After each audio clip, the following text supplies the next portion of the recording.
Silakan Pak Pius.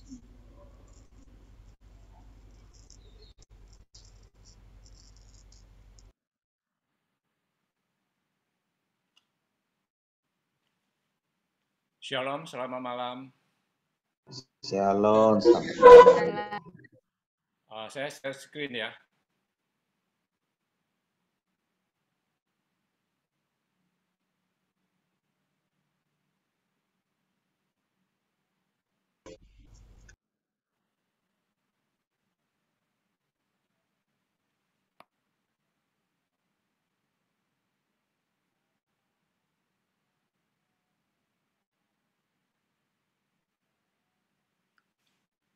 Baiklah, sahabat-sahabat yang terkasih dalam Yesus Kristus. Perkenalkan dulu, saya Pius Abed Sutiono Sutantio, saya dari Jakarta, dan saya tergabung dalam satu komunitas yang namanya Evata. Evata ini pelayanannya lebih banyak ke rumah tahanan ataupun lembaga kemasyarakatan yang ada di Kuskupan Jakarta. Nah, pada kesempatan ini saya sangat senang sekali sudah diundang untuk berbagi di PDPKK Senmai Kalopo. Semoga apa yang saya bawakan ini boleh membawa semacam inspirasi lah untuk kita mengerti firman lebih baik lagi. Nah, kita ini pada hari ini juga sudah masuk di masa Advent pekan kedua.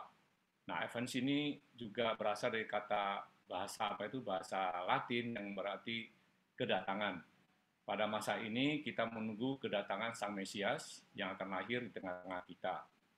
Kelahiran Sang Mesias ini tentu tidak bisa lepas dari peranan dua tokoh yang sangat istimewa, yaitu yang pertama Maria yang dipilih Tuhan untuk mengandung dan melahirkan anaknya, yaitu Yesus Kristus. Dan tokoh yang kedua adalah Santo Yusuf yang dipilih Allah untuk menjadi suami Maria atau ayah dari Yesus.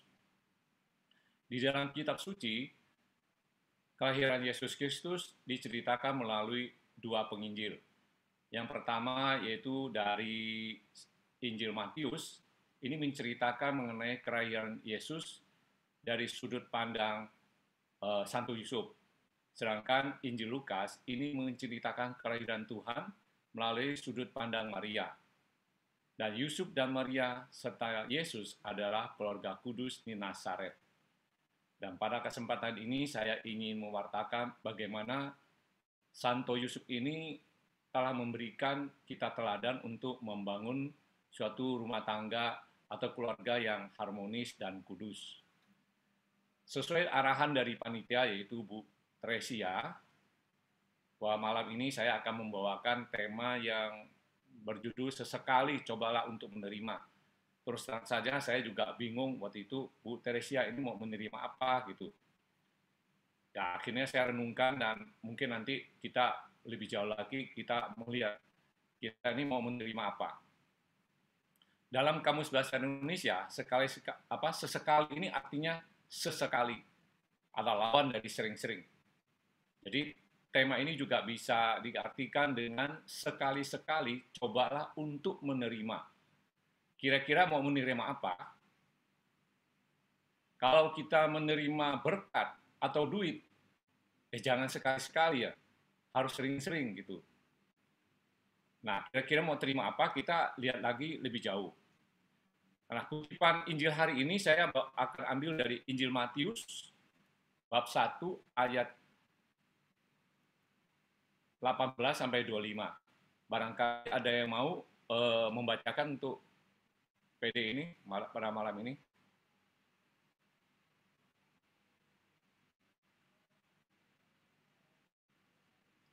Ada mau bantu bacakan?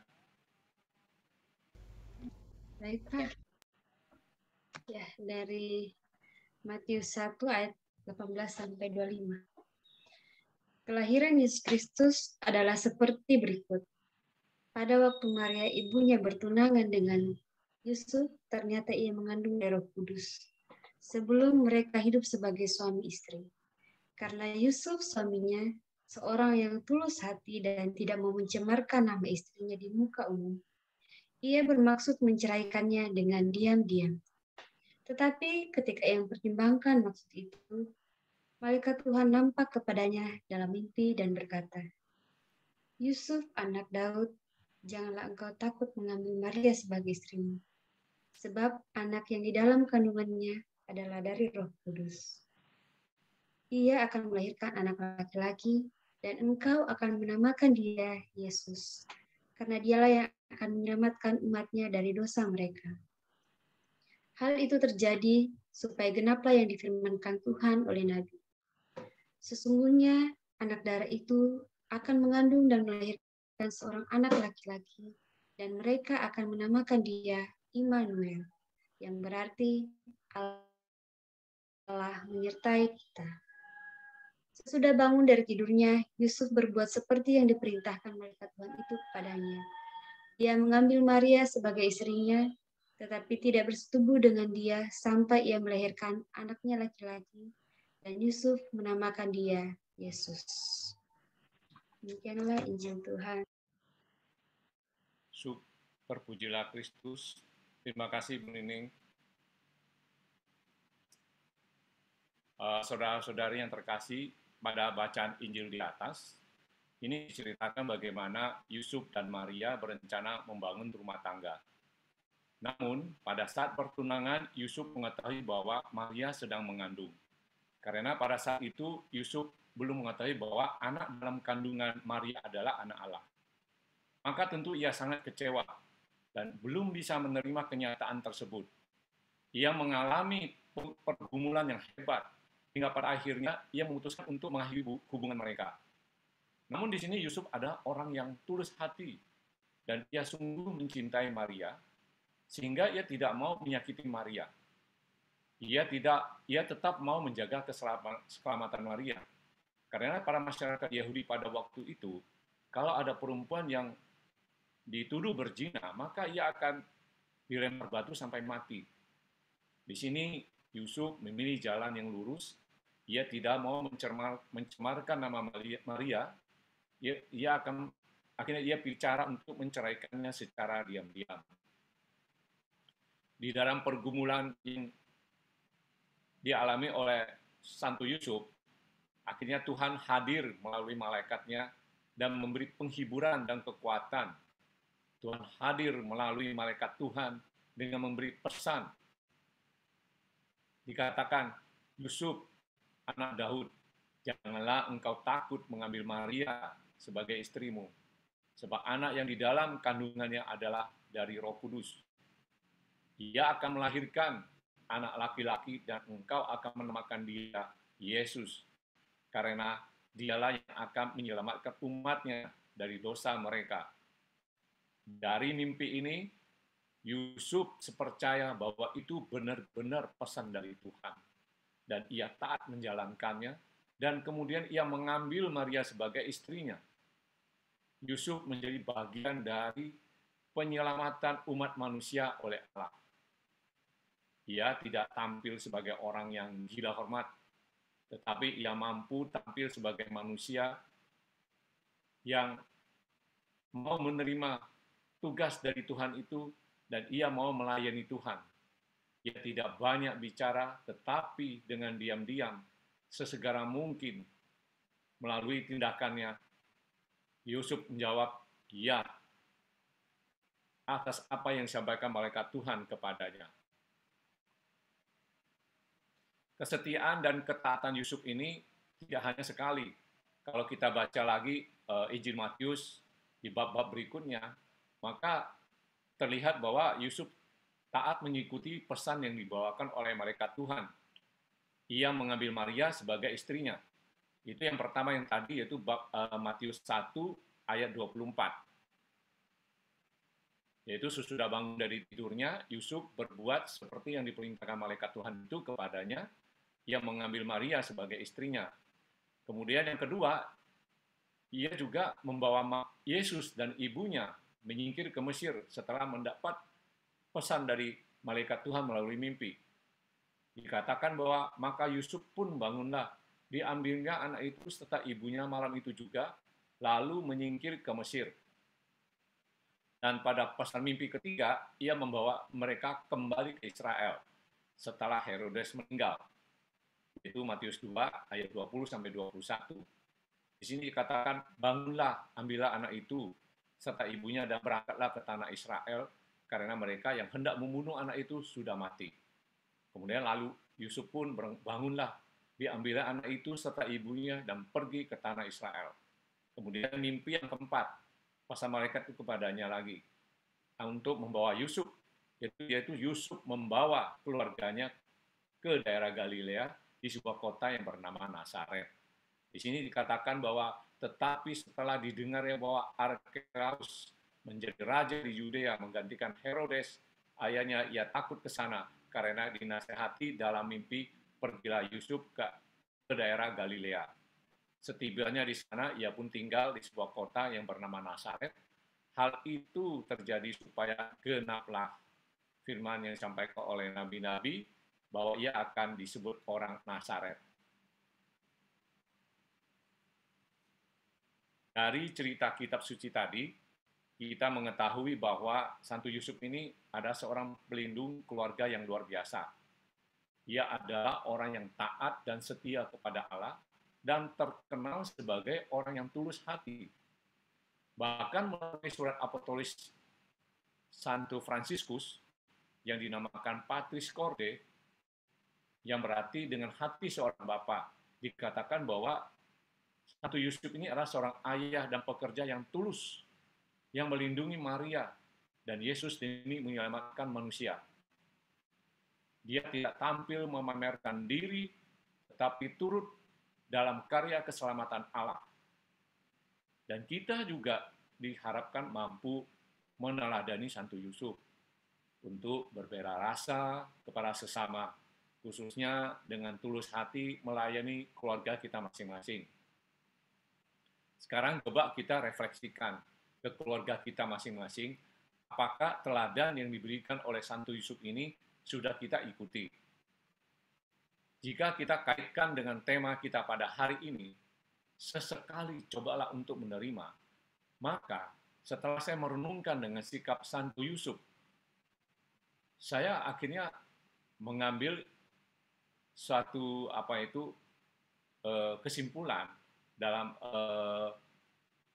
pewartaan hari ini. Saya melengkapi tema ini menjadi apa? Menjadi gini, sesekali cobalah untuk menerima kenyataan. Jadi saya memilih untuk menerima kenyataan. Nah, seperti apa? Sebab seringkali kita ini sulit menerima kenyataan. Coba kita lihat Santo Yusuf sendiri. Apakah ia menerima kenyataan? Kalau saya renungkan dari Injil hari ini, saya melihat Santo Yusuf apa? Ia harus menerima kenyataan bahwa Maria hamil sebelum mereka menjadi suami istri. Dan ia harus menerima kenyataan bahwa ternyata Maria itu mengandung dari Roh Kudus. Mungkin saat itu dia juga bingung, apa itu kok mengandung Roh Kudus, dari Roh Kudus. Kemudian ia harus menerima kenyataan bahwa ia dipilih Allah untuk menjadi suami Maria dan bapa untuk Yesus Putra Allah. Ia juga harus menerima kenyataan bahwa ia harus menjadi pelindung bagi Maria dan Yesus Kristus. Kemudian ia harus menerima kenyataan bahwa Yesus bukan seperti anak manusia pada umumnya, ia adalah anak Allah. Dan kemudian ia juga harus menerima kenyataan bahwa ia bertanggung jawab untuk menjaga, mendampingi, dan mendidik Yesus untuk bertumbuh seperti anak manusia pada umumnya. Dari apa yang dialami oleh Santo Yusuf, kita belajar menerima kenyataan bahwa apa yang kita hadapi dalam hidup ini tidak selamanya akan sesuai dengan impian dan harapan kita. Begitupun dalam kehidupan di dalam rumah tangga, seringkali apa yang kita harapkan itu berbeda dengan kenyataan yang sesungguhnya. Misalnya suami berharap punya istri yang pintar masak, ternyata istrinya hanya bisa rebus air, bisa rebus Indomie, yang lain tidak bisa. Misalnya istri berharap punya suami yang romantis, tetapi sang suami ternyata hanya kaku seperti batu. Nah, istri mungkin berharap jika punya anak, suami lebih betah tinggal di rumah. Tapi zaman sekarang nih ternyata suami lebih senang sepedaan sama teman-teman. Nah, mungkin juga suami berharap punya istri yang pintar hemat, pintar menabung, tapi ternyata sang istri hobinya belanja, dan zaman sekarang biar pandemi nggak bisa ke toko, tapi bisa belanja online. Jadi kenyataan dalam hidup ini seringkali tidak sesuai dengan apa yang kita harapkan. Namun yang paling penting, kita harus mampu menghadapi dan menerima kenyataan. Jangan kita memaksakan diri agar segala sesuatu harus sesuai dengan apa yang kita mau. Sebab dengan demikian kita akan jatuh ke dalam kekecewaan, dapat tekanan, bahkan keputusasaan. Mungkin saudara-saudari baru-baru ini mendengar suatu berita yang sudah cukup viral, di mana ada seorang perempuan itu bunuh diri karena apa? Karena dia berhubungan dengan seorang anggota polisi, kemudian dia hamil. Ternyata ini kasusnya cukup viral, ada beberapa versi. Terakhir saya ngambil yang dari kepolisian. Jadi ceritanya mereka berhubungan, pernah mengandung, kemudian digugurkan setelah berumur sekian minggu. Terus kemudian pada kedua kali mengandung kembali, itu sekitar 4 bulan digugurkan juga. Dan kabarnya keluarga dari laki ini juga menganjurkan seperti itu. Dan kemudian si perempuan ini akhirnya tuh menerima tekanan yang luar biasa. Dia merasa jijik dengan dirinya, sehingga dia datang ke kuburan bapaknya, kemudian dia minum racun. Dan kemudian meninggallah dia. Nah, kita melihat bahwa di sini ada putus harapan karena tidak ada lagi yang bisa menggantungkan diri. Kepada Tuhan pasti sudah tidak. Mereka punya rencana sendiri dan tidak bergantung sama Tuhan, tidak pasrah, pikirkan sendiri, tekanan berat, akhirnya tidak sanggup lagi, akhirnya berputus asa. Nah, contoh-contoh ini sungguh harus kita jauhkan. Karena itu kita harus bisa menerima apa kenyataan yang sudah kita hadapi. Kemudian kita melakukan apa yang terbaik yang dapat kita lakukan sambil kita berdoa. Selanjutnya kita serahkan semuanya kepada kebaikan dan kehendak Tuhan.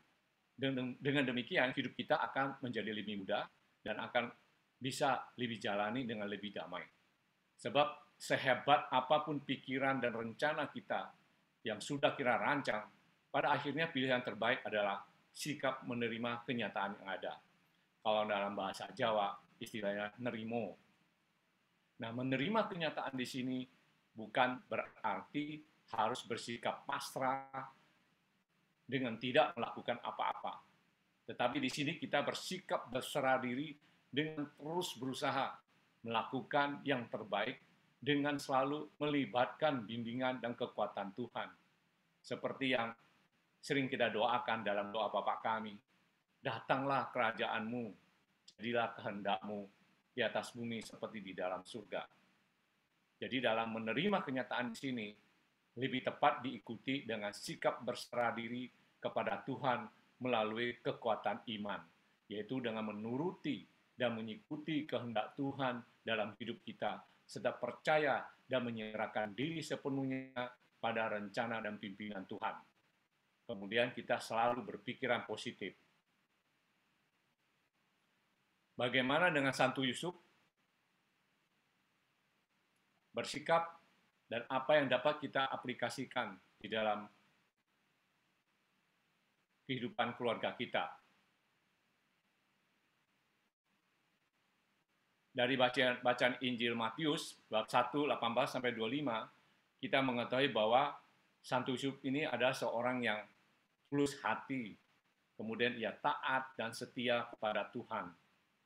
Faktor itulah yang menyebabkan Santo Yusuf mampu menjadi sosok suami dan ayah yang bertanggung jawab. Ia mampu menjaga dan melindungi keluarganya dengan baik. Lalu bagaimana dengan kita sendiri? Apakah sebagai suami kita juga mampu menjaga dan melindungi keluarga kita? Seperti kita selalu ada untuk menemani saat diperlukan. kita dapat menjadi kepala keluarga yang baik. Kita mampu menjadi pendengar yang baik atau menjadi tempat curhat. Mampu giat bekerja untuk memenuhi kebutuhan keluarga dan mampu merencanakan masa depan dan lain-lain. Saya mungkin tidak mau bicara sama yang lain-lain lah. Saya bicara dengan diri saya sendiri. Saya juga sebagai suami dan saya dan istri saya juga dalam merintis rumah tangga ini juga selalu awalnya ya selalu ada perbedaan. Tetapi di dalam keluarga pasti saya juga akan melindungi istri saya dan saya selalu berusaha untuk hadir di mana ia perlukan. Begitupun di dalam berbagai kesempatan kami bisa saling curhatan. Siapa lagi yang bisa kami ceritakan kalau bukan dengan pasangan sendiri. Jadi jangan sekali-sekali misalnya ada pasangan mau curhat baru ngomong udah disamber yang kata-kata yang sinis. Itu sangat menyakitkan.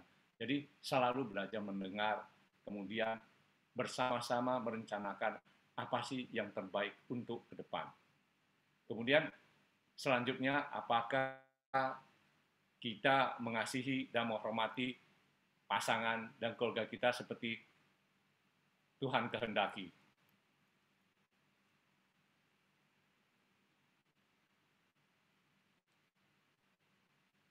Kita harus selalu ada untuk menemani di saat diperlukan.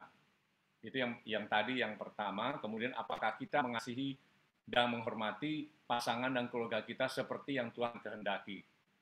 Jangan pernah kita menjelek-jelekkan pasangan kita di tempat umum atau di depan orang lain atau di depan teman-teman.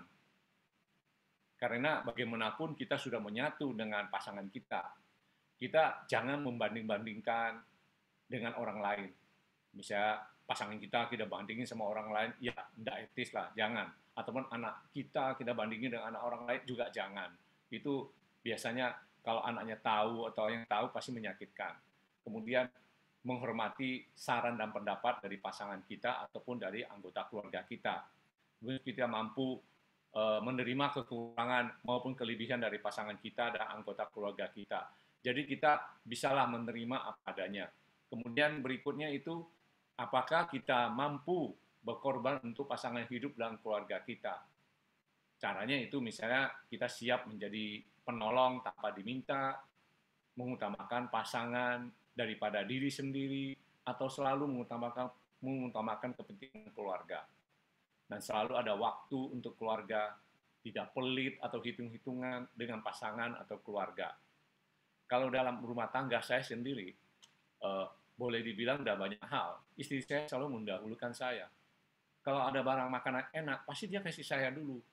Jadi dia, barang saya suka, nggak mungkin dia makan sendiri, misalnya makanan, contohnya kecil lah makanan, atau hal-hal lainnya. Kalau belanja, pasti dia belanjain saya dulu. Jadi saya tahu dia tulus hati sama saya. Begitupun saya juga begitu. Jadi kalau ada, misalnya saya, contoh hal-hal kecil lah, misalnya ada barang saya lihat, misalnya ini lebih bagus yang mana gitu. Ya saya pasti kasih yang lebih bagus dulu ke dia, yang kedua ya biar saya aja. Jadi bukan yang hal yang besar-besar, yang kecil-kecil saja lah gitu. Nah berikutnya apa kita benar-benar percaya kepada Tuhan dan menggantungkan seluruh hidup kita kepadanya. Nah kalau kita memang percaya kepada Tuhan dan menggantungkan hidup kita kepadanya, pasti kita akan sering berdoa, lalu mengajak keluarga kita berdoa bersama atau ke gereja bersama.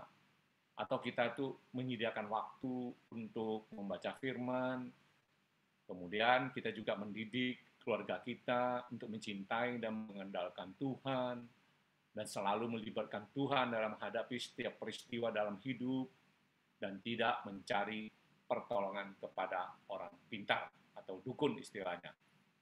Saya akan coba sharing sedikit mengenai tidak mencari pertolongan kepada orang pintar.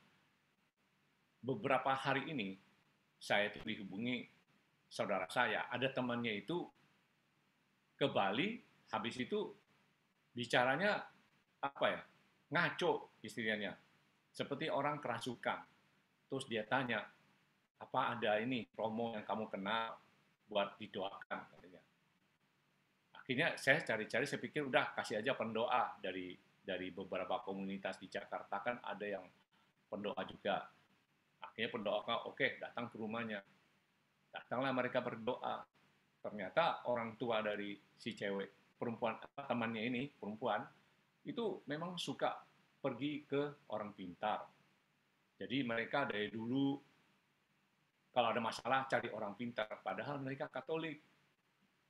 Nah, terakhir karena teman dia ini umur sudah 30, itu belum dapat jodoh, itu pun cari orang pintar untuk supaya cepat dapat jodoh. Sudah dapat minum segala macam lah gitu. Nggak tahu ini selain itu di dalam keluarga itu perempuan ini juga sering seperti dibully. Ya mungkin dari keluarganya bicaranya sering sinis, dia juga secara kejiwaan akhirnya mungkin terluka. Nah setelah didoakan, besok paginya dia bilang badannya panas. Dari pendoa bilang kepadanya, kamu harus lawan. Tapi yang dia bilang yang pendoanya itu justru setannya gitu. Nah kemudian saya ditanya lagi, ada nggak yang dari Romo gitu. Saya cari, ada Romo di daerah Solo bisa mendoakan. Memang khusus dari Kuskupan bisa untuk eksorsis lah gitu. Dan tapi setelah mendapat sedikit cerita dari mengenai perempuan ini, Romo itu kemudian mengatakan bahwa yang perlu dilakukan orang tua ini harus pergi bertobat dulu, yaitu terima sakramen pertobatan, baru kemudian bisa mendoakan ini anak. Sebab kalau hanya didoakan sekarang sembuh, nanti bisa kena lagi. Sama aja Romo ini seperti dukun yang lain gitu. Ya ini saya juga sampaikan seperti itu. Nah sekarang tinggal dari keluarga itu sendiri. Apakah orang tuanya mau meninggalkan kebiasaannya untuk mencari pertolongan ke kuasa lain selain Allah atau tidak? Kalau mereka mau benar-benar keluarganya hidup damai sejahtera, mestinya dia akan bertobat untuk menerima sakramen tobat supaya anaknya bisa sembuh. Dan itu sebenarnya tanpa sadar mereka sudah membawa keluarga mereka ke keadaan yang tidak damai. Padahal mereka merasa bahwa ini demi kebaikan anaknya kok. Jadi perginya ke dukun, pergi segala macam, dia tidak merasa berdosa karena dia mungkin selama ini hidupnya hanya KTP Katolik. Jadi kita semestinya patut bersyukur jika kita mampu mengikuti teladan Satu Yusuf untuk selalu taat dan setia kepada Tuhan. Jika belum, maka kita perlu terus berusaha untuk membangun ketulusan hati dan kesetiaan kepada Tuhan. Jika tidak, maka hubungan keluarga kita akan menjadi semakin tawar dan bahkan mungkin saja bubar. Nah, bagaimana kita sekarang untuk membangun diri agar memiliki ketulusan hati dan ketaatan dan kesetiaan kepada Tuhan? Ya, pertama kita harus menjaga dan membina relasi yang intim dengan pasangan dan keluarga kita. Caranya bisa macam-macam, yaitu kita harus sering berkomunikasi yang sehat dengan pasangan dan anggota keluarga. Seperti kita sering-sering berkumpul untuk saling mengenal satu sama lain dengan lebih baik. Misalnya bisa melalui permainan kartu lah, berlibur bersama, terus saling berbagi cerita, atau saling memberi inspirasi yang baik dan lain-lain. Kemudian kita menanamkan kepada setiap anggota keluarga bahwa masing-masing pribadi adalah bagian yang tidak terpisahkan di dalam keluarga. Satu orang sakit, yang lain pun bisa merasakan sakit pula. Jika setiap anggota keluarga sudah merasa sebagai satu kesatuan, maka ketulusan hati pun akan semakin tumbuh untuk saling membantu dan saling mendukung karena kasih yang bertumbuh di dalam keluarga tersebut. Dan yang kedua, selain menjaga dan membina relasi dengan sesama, terutama keluarga, kita juga perlu menjaga dan membina relasi yang intim dengan Tuhan. Caranya yaitu dengan menyediakan waktu yang khusus untuk berkomunikasi dengan Tuhan, bisa melalui doa, mendengarkan firman. Dengan doa, kita sudah menyediakan waktu untuk berbicara, tapi tidak cukup kalau kita hanya berbicara dan memohon. kita perlu juga waktu hening untuk mendengar Tuhan yang berbicara, supaya kita tahu maunya Tuhan itu apa. Paling gampang sebenarnya kita membaca firman Tuhan dengan mendengarnya, atau sekarang bisa membaca ataupun melalui firman yang pakai rekaman juga ada. Nah, ini kita biasakan, dilatih, sehingga kita hubungan dengan Tuhan itu bisa semakin hari semakin intim. Bila kedua hal ini kita lakukan, maka hubungan kita tentu akan semakin dekat, maka kita akan semakin mampu untuk berserah diri, dan kita akan lebih bisa bersyukur. Jadi salah satu hal yang membuat kita berserah diri semakin berserah diri kepada Tuhan itu adalah kita bisa mampu bersyukur dengan kenyataan yang kita hadapi. Seperti juga ada nasihat dari Santo Paulus kepada jemaat di Tesalonika, jadi dikatakan apa? Mengucap syukurlah dalam segala hal, sebab itulah yang dikehendaki Allah di dalam Kristus Yesus bagi kamu. Jadi dalam hal baik atau buruk, kita tetap mampu untuk menerima dengan ikhlas hati. Yang baik diterima dengan hati penuh sukacita. Yang tidak baik tetap disyukuri, karena dihindarkan dari hal yang mungkin lebih buruk lagi. Jadi dalam hal baik atau buruk, kita tetap mampu untuk menerima dengan ikhlas. Yang baik diterima dengan hati sukacita. Saudara-saudara, seperti situasi dunia 2 tahun terakhir ini, banyak orang sebenarnya harus hidup dalam ancaman virus COVID-19. Begitu banyak peristiwa yang menyedihkan di dalam keluarga. Mungkin ada yang terjangkit virus, kehilangan pekerjaan, mungkin ada yang dipanggil Tuhan. Semuanya terjadi tiba-tiba dan kemudian sangat menyedihkan. Peristiwa-peristiwa ini membuat orang-orang semakin waspada agar tidak terkena virus COVID ini. Ada ketakutan, kekhawatiran, itu tidak bisa hindari. Namun, kalau kita terus takut dan khawatir, maka akan terjadi depresi, dan takut itu membuat kita kehilangan harapan. Jadi kita perlu terus bersandar kepada Tuhan, supaya kita juga membangkitkan iman kita, supaya dalam situasi apapun, kita walaupun takut, tapi kita percaya bahwa Tuhan selalu menyertai kita. Dengan demikian, dalam situasi buruk pun, tetap ada damai sejahtera. Mau tidak mau, suka atau tidak suka, sekarang ini semua orang harus menerima kenyataan bahwa kita harus hidup berdampingan dengan virus COVID ini. Dan kalau nggak mau tertular, kita harus menjaga protokol kesehatan dengan baik, dengan memperkuat imunitas tubuh dan mengkonsumsi vitamin yang cukup. Selain itu, iman kita kepada Tuhan juga harus terus diasah, terus ditumbuhkan, dikuatkan, agar di dalam situasi yang tidak baik ini, kita tetap bisa tenang, karena percaya bahwa Tuhan pasti akan menyertai dan melindungi kita. Oleh karena itu, di masa Advent ini, kita harus terus-menerus untuk melakukan pertobatan, sehingga kita sungguh menjadi palungan yang bersih bagi kelahiran Yesus Sang Mesias. Dengan demikian, kita dalam keluarga maupun secara pribadi, kita akan merasakan damai sukacita di dalam Natal ini. Saya pikir cukup saja pewartaan saya pada malam ini. Terima kasih atas perhatiannya. Salam damai sejahtera. Dan damai sukacita, selamat menyambut Natal dan Tahun Baru 2022.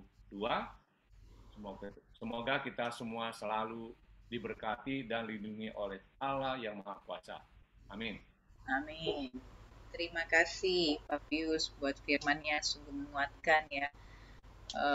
Mungkin ada dari saudara-saudari di sini yang mau men-sharingkan pengalamannya dari apa yang sudah dipaparkan tadi oleh Pak Pius. Mungkin para bapak-bapak, atau mungkin para ibu-ibu, atau keluarga muda, atau mungkin ada yang mau bertanya. Iya, selamat malam, Pak Yonas, Frater Matias. Mungkin ada yang mau sharing?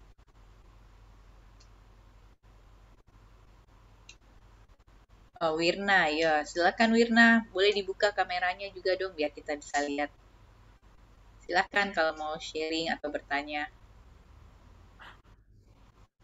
Di unmute ya. Oke, silakan. Di unmute dulu, Wirna.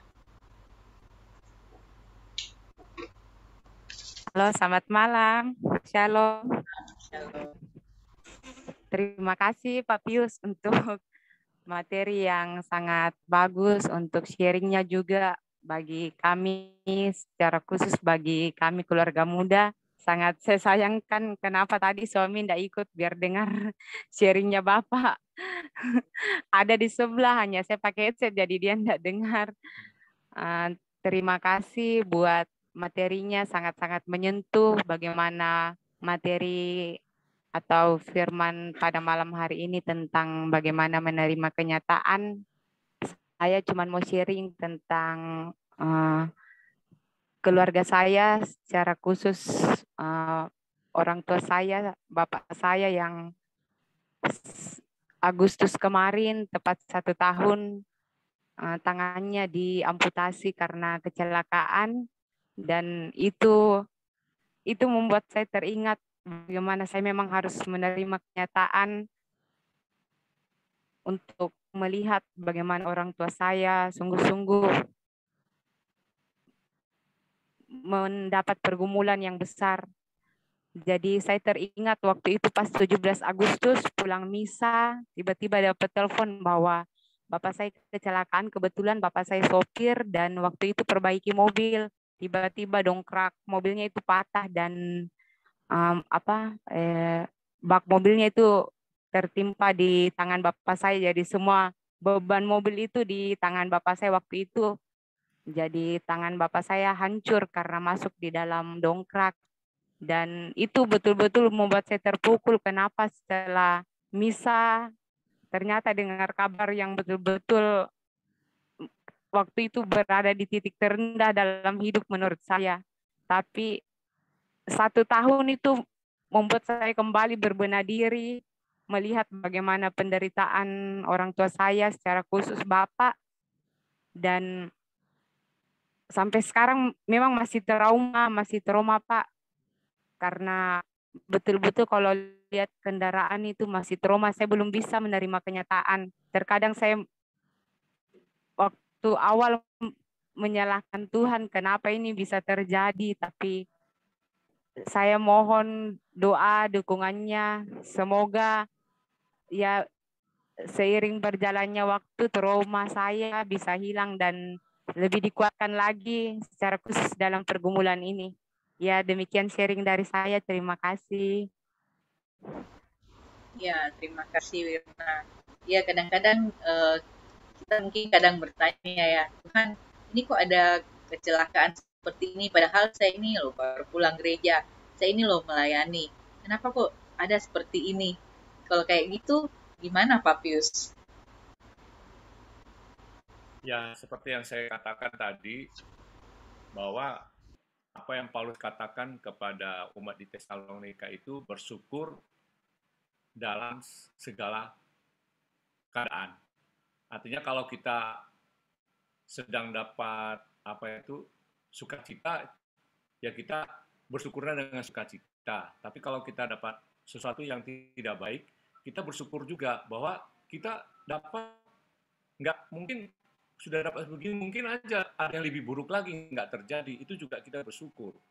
Karena apa ya? Seperti contohnya kalau kita lihat nih, ada orang istilahnya budaya orang Jawa dulu ya. Misalnya, udah naik motor jatuh, masih untung, kamu hanya lukanya di tangan, masih untung. Terus kemudian misalnya ada yang celaka, mestinya udah parah gitu, masih untung kamu masih hidup gitu loh. Jadi selalu ada mengutarakan rasa syukur. Jadi kita jangan gara-gara itu lalu kita seperti putus harapan, lalu seperti hidup ini nggak ada gunanya lagi. Kita nggak tahu, Tuhan mungkin punya rencana yang lain. Sebab dalam kondisi di dunia ini sendiri ya, banyak orang yang kelihatannya kalau kita lihat sangat kekurangan di dalam fisik atau apa, tetapi mereka bisa melakukan hal-hal yang luar biasa. Di dalam bakatnya mungkin bisa main musik dan segala macam. Mungkin kalau kondisi mereka normal, mereka belum tentu bisa seperti itu gitu loh.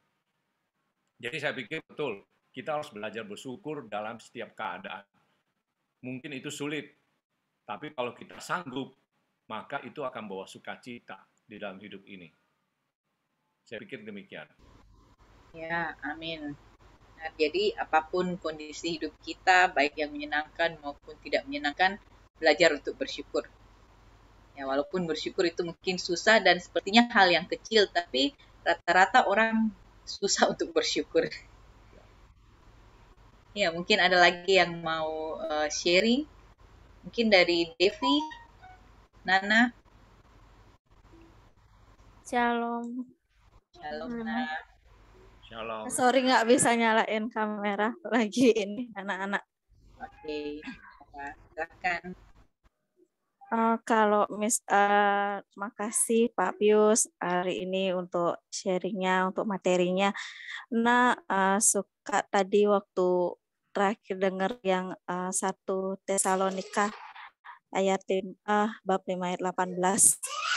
Jadi baru nemuin kalau sebelumnya itu berpegang pada ada di Roma 12 ayat 12, bersukacitalah dalam pengharapan. Itu selalu pegang yang itu karena sebelumnya udah beberapa bulan yang lalu sih, udah lama. Jadi ada karena kondisi seperti sekarang ini kan lagi ada program untuk bisa ngajuin untuk kita dari kebetulan ikut BPJS gitu, terus bisa ngajuin karena dari Ibu Info itu bisa ngajuin untuk yang dari pemerintah bisa dapat free kayak gitu. Jadi masuknya ke KIS atau apa gitu, kurang ngerti juga. Habis itu, tapi kan itu nanti dinilai lagi sama dari apa ya? Dari dinas sosial gitu. Jadi kita harus ajuin dulu misalnya kayak ke lingkungan kayak gitu. Nah sudah coba sih, kan kita tuh nggak bisa diam aja, kan tetap berusaha walaupun udah tahu sih kalau ketua lingkungan di sini tuh rada-rada agak kurang komparatif juga kok misalnya diajak, karena sebelumnya juga pernah ngajuin apa gitu lebih dipersulit lah gitu. Jadi dalam doa aja, tapi toh ternyata ditolak pun di sana ya udah nggak apa-apa. Nah tetap mungkin ini emang ini jalannya, tapi kalau bukan jalannya Tuhan pasti bakal buka pintunya lagi kayak gitu. Jadi kalau emang rezekinya emang jalannya kayak gitu, Tuhan izinkan terjadi, maka terjadilah. Terus beberapa sekitar 1 bulan yang lalu ya, 1 bulan yang lalu itu tiba-tiba Ibu kasih kabar, boleh dong dikasih data-datanya kayak gitu. Kok gitu, untuk apa gitu? Ini ada dari dulu mantan bosnya gitu punya anak, terus dia coba aja ajuin gitu, dibantulah sama dia kayak gitu. Jadi diproses lagi, tapi ternyata belum, masih lama gitu. Tiba-tiba bulan lalu mau melakukan pembayaran seperti biasa kan, tiba-tiba loh kok udah terbayarkan kayak gitu. Jadi cek lagi, oh puji Tuhan, memang pertolongan Tuhan tuh tepat pada waktunya. Jadi uang yang untuk itu bisa dialokasikan untuk yang emang lebih penting pada saat itu, untuk dialokasikan ke yang lainnya kayak gitu. Jadi emang kalau itu memang Tuhan yang berkehendak, jadi emang tuh rezeki keluarganya walaupun yang lainnya nutup, tapi yang lainnya bakal ngebuka kayak gitu. Itu aja sih, terima kasih. Ya, terima kasih Nana. Jadi kelihatannya kadang pertolongan Tuhan tuh lambat ya, tapi sebenarnya tepat pada waktunya. Yang penting kita tetap setia dan taat seperti Santo Yusuf. Ya, mungkin ada lagi dari Nana mau ditambahkan? Kalau dari ada Frater Matias, mungkin ada mau sharing atau berbagi dengan kita.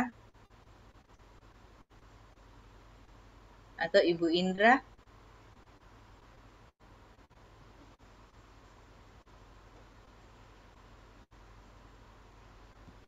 Saya agak lambat masuk tadi. Oh,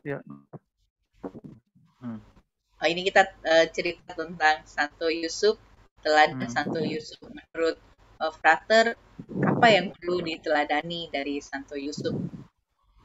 Ya, memang apa namanya, sebelumnya saya sampaikan bahwa saya tadi agak lambat ikut materi awalnya itu, lambat masuk. Saya di Makassar ini, iya.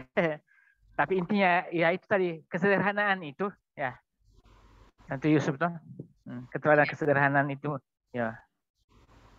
Ya, baik. Ya. Terima kasih, Frater. Jadi kita belajar dari Santo Yusuf kesederhanaannya.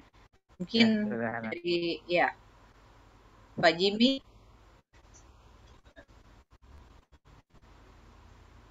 Ya, kalau saya yang saya dapat dari yang Pak Pius sampaikan itu, yang bagaimana biar kita bisa tulus hati dan taat kepada Tuhan. Jadi pertama membangun relasi dengan keluarga. Kadang-kadang saya tertarik dengan Pak Pius ngomong kadang-kadang orang itu sedikit-sedikit pergi ke orang pintar. Ternyata mungkin sebagai orang tua kalau kita sering pergi ke orang pintar, mungkin itu menjadi hambatan juga untuk anak-anak kita. Apa yang kita buat, mungkin berkat-berkatnya anaknya kita diambil gitu ya. Jadi sangat penting juga tadi Pak Pius ngomong perlu terima sakramen tobat. Sebab kadang-kadang ya orang, sekali lagi ini masa Advent, perlu kita untuk menerima sakramen pertobatan secara pribadi. Kadang-kadang ya orang menganggap sakramen tobat biasa aja, padahal ketika kita melakukan sakramen tobat itu seperti ada kelegaan yang luar biasa. Seperti kalau kita angkat beban yang berat, bebannya seperti terangkat. Jadi juga tadi dikatakan tanamkan satu kesatuan dalam keluarga. Jadi kebersamaan seperti nonton bersama, main kartu bersama. Jadi kalau ada yang sakit satu, yang lain turut merasakan. Sebab kalau kita lihat di televisi, kadang-kadang bersaudara saling membunuh, orang tua masih ada, memperebutkan harta warisan, padahal orang tua masih ada. Jadi bagaimana kita dalam keluarga, apalagi kita keluarga muda itu, menanamkan bagi anak-anak kita kebersamaan. Dan juga yang terpenting kedua, bangun relasi yang intim dengan Tuhan. Seperti tadi Pak Pius bilang, dengan cara yang mungkin yang membaca Alkitab. Karena iman timbul dari pendengaran akan firman Tuhan. Seperti saat ini kalau kita ikut PD, kita dengar firman, itu juga kita boleh membina hubungan yang intim dengan Tuhan. Dan yang terpenting tadi, senantiasa bersyukur.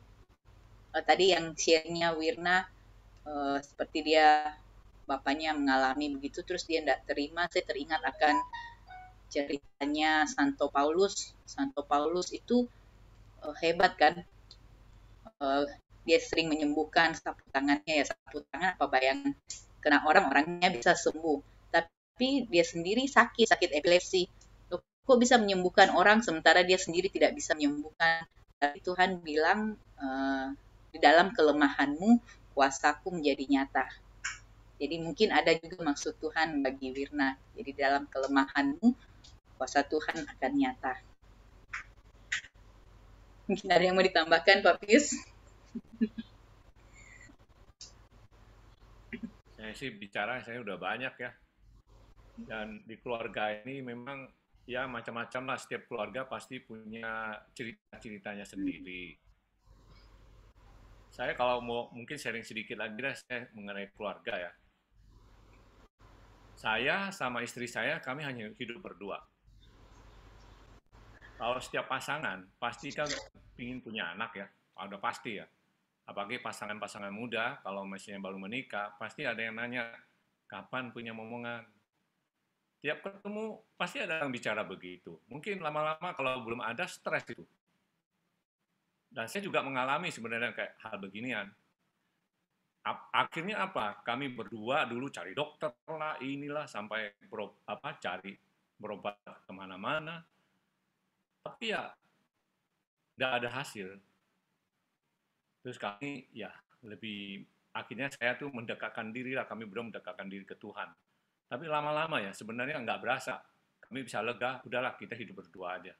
Dan kami bisa jalani, kami bisa ikut komunitas, kami bisa terlibat dalam pelayanan, dan kami bisa mengalami sukacita.